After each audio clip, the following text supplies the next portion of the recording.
আসসালামু আলাইকুম সকলকে। আজকে আপনাদের সাথে শেয়ার করব নতুন একটি ভিডিও।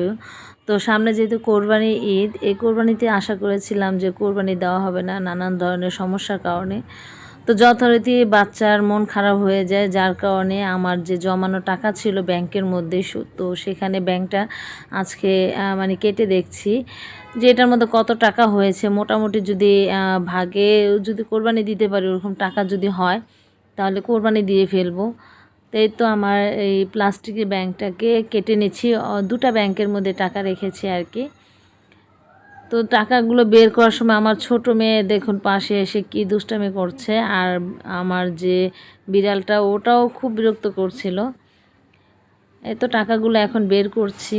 আসলে মানুষের হাত তো সব সময় একরকম যায় না, কোনো সময় ভালো কোনো সময় খারাপ। এই বছর মানে এই রোজা থেকে আমাদের একটু বিজনেসটা একটু খারাপ যাচ্ছে, তাই হাজব্যান্ডের মনটাও খুব খারাপ ছিল। তো চিন্তা করলাম আসলে টাকা তো সংসারের জন্যই জমাই, তো দেখি কত টাকা হয়েছে। তো টাকা গুনতে গুনতে আসলে ক্লান্ত হয়ে যাচ্ছিলাম। মাশাআল্লাহ অনেকগুলো টাকা হয়েছে, আমি যা কখনো কল্পনাও করিনি, আশাও করিনি। এখানে প্রায় টাকা হয়েছিল 35,200 টাকা। আলহামদুলিল্লাহ, আল্লাহর কাছে অনেক শুকরিয়া। তো আলহামদুলিল্লাহ, আল্লাহর কাছে হাজার শুকরিয়া। আজকে এই টাকা আল্লাহ কবুল করবে, এর মধ্যে থেকে কোরবানি দেওয়ার চেষ্টা করব। তো আপনারা সবাই আমাদের জন্য দোয়া করবেন যেন আল্লাহ তাআলা আমাদের কোরবানি কবুল করে। তো আমার ছোট ভাইয়ের বউকে টাকাগুলো গুনতে দিয়েছিলাম যে দেখো কত টাকা হয়েছে, তো গুনতে ছিল আর কি।